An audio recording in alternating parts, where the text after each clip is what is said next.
Hello. How is everyone? You guys thought it was just going to be an empty stage all night.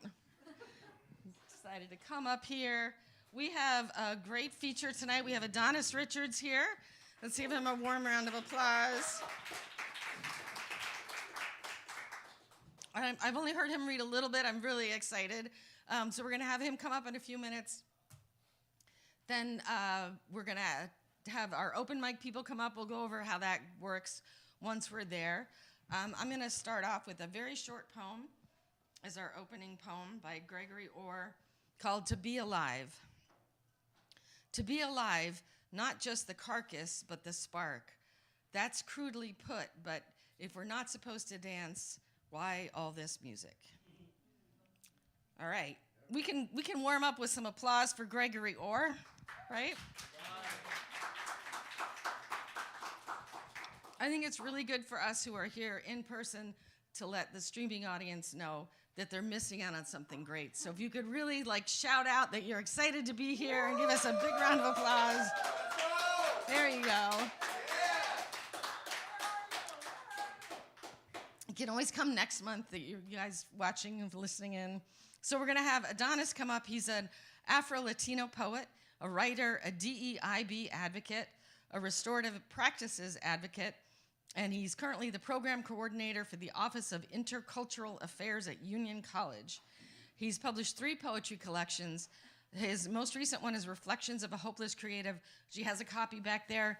He's going to raffle off. Tonight, he also established a media and writing company called Lucid Writers. He hosts a monthly poetry and spoken word open mic in Schenectady at Electric City Barn.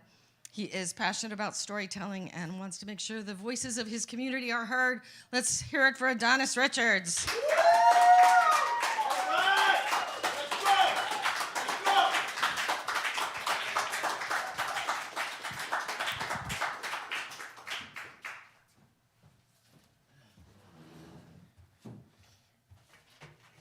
How's everybody doing tonight? You all had so much energy just 2 seconds ago. How are you all doing tonight? See? Yeah. I like your excitement. I want to say thank you, Carol, for that, and thank you for having me tonight. I'm super excited. This is a lovely venue. I hope I don't disappoint you all. Like I said, I'm going to raffle off one of my books after I do a couple of poems. Is that okay with you all? Yes. All right. So I figured, so just a little backstory. My inspiration for writing came from my late grandmother, who was an English teacher. Her birthday is coming up at the end of this month, and her favorite poet was Robert Frost. Has anyone ever heard of the poem "Nothing Gold Can Stay" by Robert Frost? Okay, so this is titled "Stay Golden." So bear with me; it may get a little emotional. Nature's first green is gold. Fresh dew rising with the sun, illuminating past the justice and truth, revealing the light shining through the hard depths of the night. I witnessed life arise in my eyes, a new challenge asunder, a requiem making my ears sing, melodies from what seems to be from heaven. As I watch nature bless me with bliss in this golden rich exhibit of pure love, her hardest hue to hold, as it wisps away into the fray, returning to the peace from where the darkness came, her early leaps of flower, glowing wondrously in the new dawn, letting me grow and never shrink, but only so an hour, as it fades into the distance with the wind chiming in my ears, then leaf subsides to leaf, bringing sadness like a brine drowning my eyes, and ambition so Eden sank to grief. As the paradise I once saw, now lost in the cosmos and flows with the stream of time. So dawn goes down today, and this moment becomes a memory. Nothing gold can stay. Yet still I continue to never let my gold dissipate. No matter the tragedy, the pain, no matter the thief that dares take my riches away. No matter those that mind me stripping my purity away, even though I am gold, I must stay. Stay willing to give even to those who only take. Stay willing to shine even to those blinded by my light. Stay golden, no matter if it's in intense heat or bitter frozen. Stay golden, for it is those that achieve in the end, with a smile, saying thank you to foe and to friend. In the brightest day or the darkest night, stay golden, even if it pilfers sight. Yes, you may feel fear and pain and loss, but never lose your way. Stay golden, even when nothing gold can stay. Sincerely, thank you.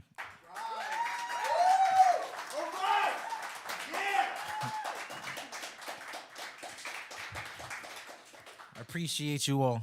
I'm going to do one more, and then I'm going to do my raffle, and then I'm going to get back into it. Question, anybody a fan of To Kill a Mockingbird? That's one of my favorite books growing up. I made a remix to that in a poem called To Kill a King. So, this is titled To Kill a King is a Sin. The sweet sound of songbirds. Sorry. Can you all hear me? I should probably get into the mic. The sweet sound of songbirds used to wake me up in the morning to start my day. Now I am tortured by the silence as they are replaced by the eerie night. Misplaced hate and treacherous cats hunt them down like livestock to the slaughter. Death becomes the mockingbird's only exit from the torture they face in life. Running around, hunted by their own oppressors, downing on their flesh alive as they wither away, and the song becomes their cries mixed with blood splattered across the scores of time. See, to kill a mockingbird is a sin. But here I am stuck in this casa with my amigos, attempting to drown our sorrows in this bottle, thinking intoxication is the only way to quell our raging hearts in this sick game called life. Unhinged on our own self-destruction, we pour into empty cups, drowning in misery. Auspicious is what we think we are, yet these fleeting moments of success only last in bursts that die out faster than we expect. Vim is chased with voracity, vehement cries for sanity while losing vigor each moment of our lives in a vicious cycle of destruction, dooming us to fates, staring down barrels, leading to early graves, ostracized through hurts, thinking these tequila shots will offset our pain only for it to expedite my takeoff into losing everything. See, to kill a mockingbird is a sin. And every day innocent black men are murdered out of rage, fear, and actions taken by small whims. Innocence drained as we lose our ability to sing hymns. The sweet sounds we chirped become the screams and cries when we die, running away from these unjust systems. Darkness travels, even those that survive the night are only targeted, especially when they fight the very constructs and lies that drown our lives. Our ballads are tuned up by rhythms to make our own beats. Hidden in plain sight, we have misunderstood giants that have been denied the ability to speak freely, only blinded by the guise of everyone else's interpretation of our light. It's what they see us as that determines how we shine in the night. So when ghosts step out to burn bright, it's easy to douse their fires because they never thought they gave us insight. Oh, how demonstrative this game has been. How we've been playing, how they can manipulate the sounds that drown the music that we play, but chess is not a life game. Moving parts shift each and every day. A pawn may think he wears a crown, only to be rooked out his spot by knights, looking to gain favor by false kings. So here we are, taking pieces out of our world. Oh, how we used to love the way the mockingbirds sing, but now their voices become too loud, and suddenly they clip their wings. Especially when they sing songs that awaken us to their plight. Especially when the cats that allow them to live are annoyed by their melodies that serenade soft soliloquies and monologues to address the wrongs they live in. See, the noble mockingbird song is only as good as long as it doesn't disturb the master's sleep. So when it chirps too loud or off tune, the master makes it weep in public so other birds learn to stay meek. This is the slow death of those so sweet. Innocence can be stolen at any time, be it by death or silenced or broken by those wishing to keep their pusillanimous patriarchal practices pulsing through punitive pilfering of the intellectual properties of the symphony that the mockingbird sings for thee. We may butter it up, we may butter it up as justice, slap it onto a label and sell it. But no matter what we do, to kill a king is a sin. Sincerely, thank you. Oh, man. All right. So I got a couple of seconds. Let's see. What's everyone's shoot? Does everyone have social media? Does everyone have Instagram or anything like that? No? Just asking. So I'm gonna do a quick raffle. I'm raffling off one of my books and a wristband. I want everyone to pull their phones out for a second. Okay? Whoops. Okay? And do this really quick. So I want everyone to look up my business Instagram, Lucid Voices Movement. That's LUCID Voices Movement. Do not follow me just yet. Just when you see my Instagram, it should have the poster of You, Me, and Poetry on it. Just look up here. I can see most of you all. Can't see everybody, but I can see you. All right? Whew. Get myself a chance to breathe for a second. I went off.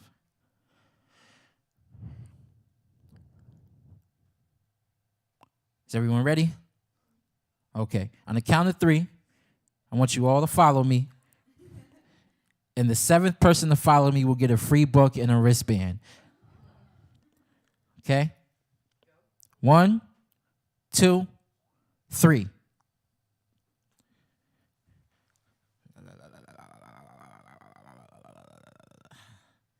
5, 4, 3, 2, 1. Okay. 1, 2, 3, 4, 5. CAGRZR. Is that Carol Grazer? Carol, looks like you get a free book and a wristband. We'll give it a 6. Okay. Audie Rose Connor. Who's that? In the back over there? Yeah. Okay. I will give you my copy of my book when I come down. Okay. Congratulations. All right. Okay. Back to the poetry. All right.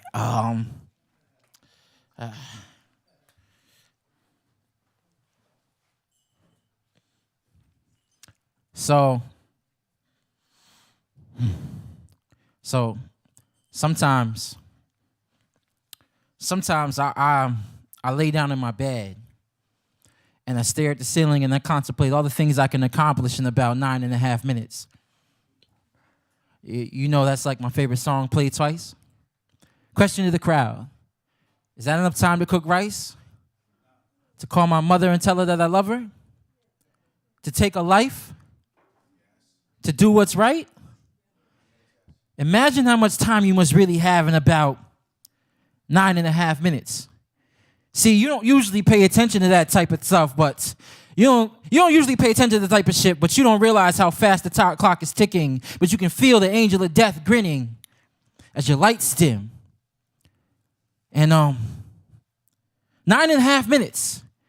Like, imagine how long that must feel. How painful and inhumane this type of behavior reveals the generations of hatred and chaining we unveil in a closet, hiding skeletons of a country, disguising itself as a company as it feeds the tame beasts their meat. Day after day after day after day, we are fed the same bullcrap of hate, lies, and poverty. All the while, the rich get greedy off our blood spilled on the hot ground and right to just their liking. And we're silenced and hypnotized by TV screens and patiently waiting for the next big thing as we violently march to our dooms, only looking at one image in the room, not brave enough to look at the bigger picture. And the result, 9.5 minutes of torture to stop the world. All this time wasted trying to prove that one's race is paces ahead of the other as we descend into the abyss and attempt to relinquish our pain. Through cannabis and narcotics, we continuously fall into this madness that sucks our souls and oppresses us more. There's no power there. There is no space for recharging. No ability to create sustainable change. Blinded and enraged by screens set to make us believe in this facade that we are free in the results. 9.5 minutes of agony. Then months of protesting, being overthrown by looting and rioting and bodies piling and masses colliding with ideologies set to break the constructs that bind us by race, gender, sexuality, age. And now we've fallen into a trap, piling up like monkeys lost in a barrel like sea, and we're trying to explain to you that there's an ocean to explore, and a factory to destroy, yet you still believe in this hell you're forced to endure by assimilating into this heaven you have to make that another person decided to create, and the result, 9.5 minutes of hate. See, our greatness is limited by the floods of pain, and we've swallowed this for so long, we drown it in the waters of see, our greatness is limited by the floods of pain, and we've swallowed this for so long, we can no longer breathe in the airs of change. We're suffering from goggles set to make us believe that monetization is our only way, and we've succumbed to this for so long that monetization is our only way. It's denied us the very gate, the very way into the gates, that deny us the things that bring more harm than good. And this cage I'm living in, it feels so tight. It suffocates. But I can only imagine how much pain one must feel with a knee on the back of their neck for 9.5 minutes. Sincerely, thank you. What's my time looking like? Oh, good? Okay. All right. Question. Anybody have a favorite cartoon that they had growing up? Anybody a Pokemon fan in here? Okay. You probably will like this. Pardon me, I cannot sing. Hold on. Let me just make sure I can follow it.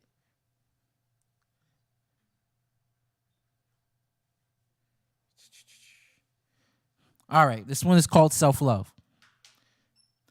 I wanted to be the very best, like no one ever was. That's until my father left. That's until I walked outside. That's until I battled with wanting to catch all 151 Pokemon and being liked. See, I grew up that cool nerd, seesawing between two lives, combating my youthful interests with the pressure of everyone else's desires around me, collapsing my identity to fit into a box in order to be captured by false masters in this game called life. The paraphernalia was never enticing, yet somehow you couldn't avoid it. And see, missing my father's love forced me to chase any means of affection, no matter the cost of shattering all pieces of myself, and all I wanted was to feel that warmth, that feeling of love. So I would travel across the land, chasing far and wide some semblance of affection my father never gave me, not understanding how to love what's inside. And so I handed it out in abundance just to watch people crumble it like a young kid's dreams being crushed by misunderstanding troubadour lollygagging on their journeys. A kid who used to carry a small metal ball around the neighborhood trying to catch them all. Watching oppression and systemic pressures turn young masters into slaves, carrying pocket monsters, destroying their dreams through death or bondage, or slaying each other through the name-calling that leveled up to fist-fighting and evolved to combat and bloodshed that gave them stats and status that never mattered and only shattered when the reality claimed their fame. Not realizing self-actualization and love come from within, and not how many of these little monsters called accolades they acclaimed. Trying to protect our worlds from devastation, our childhood innocence was smoked with quickness. No way to unite our peoples within our nation. Poverty and love loss are the only things I catch inside these small Pokeballs. And I denounce these evils, yet they are the truths that I used to love. And now I'm stuck here rumbling over and over with what was cool and accepted as my awkward ass, consistently embarrassed and neglected my peace, thinking if I could prove to people that I belong, I could find a place for the love that was missing. And thus, growing up was never easy. Basking in facades on this victory road, collecting all the badges that I was told that would make me a champion. Be solid, B. Rock the world with a stone cold expression. Stay misty, squish and swirl rooms, make loud booms and surge electricity through and step over Erica's flowers so that they never bloom. Remaking toxic masculinity all over her soil through mind games and burn bright through Sabrina's and throw dirt on her names while I'm swallowing my pride and falling into Gary's traps, making me battle them to fill their hunger, racing through this life, competing to an end that doesn't exist. Exhausted, I finally found the exit within. So come with me. The time is right. There's no better team. Nowadays, I win this fight. It's time to live for me. So prepare for trouble and make it double if you have to. Although the trauma sticks like a shadow, no longer does it block out the sun. Words to my best friend. In a world I just defend, because my heart's so true. And this newfound courage will pull me through. So you teach me and I'll teach you. No more running into bad relationships just to find false ideas of love. No more battered friendships where I'm the joke or the fall guy or the little brother. No more being grounded, I want to fly. So I stare into this mirror screaming, you teach me and I'll teach you. Self-love. Sincerely. Oh, shoot. All right. I got two more, and then that's it for me. What's the next one? Nope. I have one more, actually. I thought I had two. All right. This is a new one that I literally just wrote. And it took forever for me to get this out of my heart. And I don't have a title for this. I've been secretly finding my rhythm in life. Silence seems to silo me, keeping this imposter from siphoning my spirit. Normally, my mind is violent, beating like thunderstorms, preparing me for a hurricane that never comes. Anxiety is like the predicted weather report, just a precaution that causes me to auction my sanity to realities I never met. That's what makes me a quiet storm. Inside my mind rages while staring in solitude in a room full of people. Outside are boom burst lyrics that mirror my madness I'm trying to capture. That's why every time I perform a poem, it feels like I'm vomiting pain, trying to mix it with passion and pleasure. This is my life. A constant tug of war. A hopeless creative curating confessions while I rebuild my reflection from shattered glass I broke in the wake of me healing from traumas I never asked for. I've been trying to put together the pieces of this battered boy, hoping for a hug. All the while, the teenager looks in awe while angry, wishing it didn't take this long to make it to this man I'm becoming, while dealing with all the raw emotions I never got the opportunity to float in. So now as I try to fix this mirror, my tears mix with the blood to create an adhesive to find a happy medium for the pieces of me. Unfortunately, they keep slipping from my hands. All these shattered pieces of glass, shadows of my reflection, like blasts from the past covered in blood spilled from regrets and transgressions I feared. Pain is so restrictive and exhausting. I'm haunted by all of these memories and lost in the confusion while my hands shake and my eyes quake all over the years of self-doubt, disappointment, and pain. As I attempt to reconstruct my reflection, I fall apart from the past with every face staring back like a disdain what they see. Like the pain I feel in my hands doesn't amount to the pain I feel when I see me. The hatred I harbor for my own image, a projection of who I think I am. When in reality, I'm far from this monster I see. No one told me to feel so much agony. No one told me how hard it was to face vulnerability. Yet still I keep going. I feel these emotions, no matter the moment. For the man I become out of the darkness I've tried to harness will look back at the younger me's with open arms, giving them the love they were denied for so long. Reflecting on how hopeless creativity has been, I finally win and can create a new image of who I am. Wow. Thank you. That was it.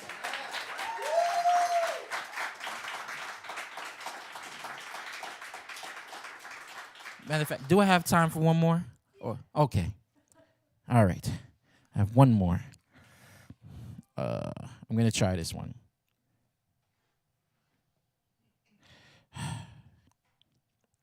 All right. Anybody like painting? I love to paint too. You ever heard the phrase, they say a picture is worth 1,000 words? You get the concept. All right. This is a love poem. They say, A picture is worth 1,000 words. That's ironic, because there isn't a word ever made that could describe the image of your beauty. I can't define how important you are to me. Words can't confine you.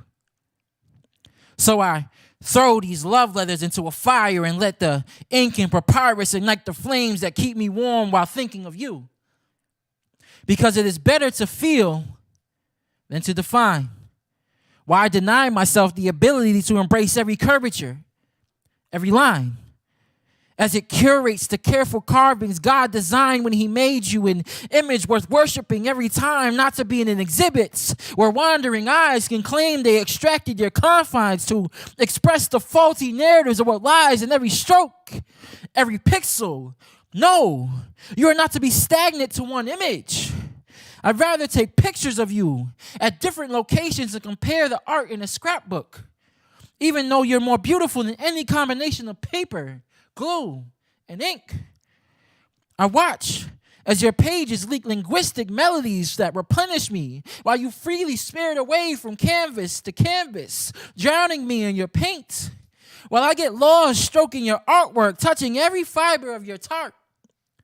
Why stop at this form of art?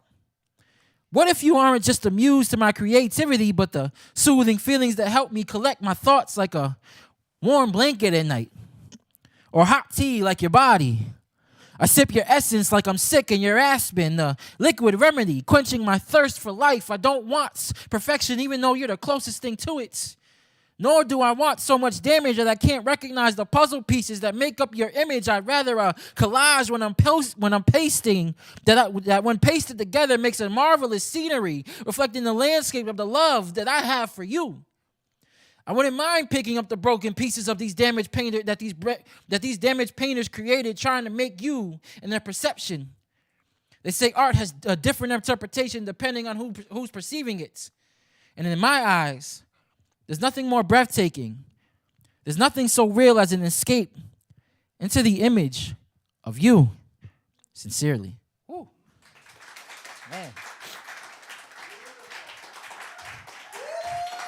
Well, thank you. That's all I have for you all tonight. It's been a pleasure and an honor to be here. I hope to come again soon. I would love to bring some lovely friends because I think they would have a good time here too. You can find me on Instagram at sincerely_Donnie or Lucid Voices Movement. If anyone is interested, I do have an open mic night this Friday it's free at Electric City Barn. It's 400 Craig Street, Schenectady, New York. I would love to see your lovely faces. And yeah, you can also find me at the Fuse Box next Friday. You, Me, and Poetry, Love, and History. And some more things coming along the pipeline. So thank you.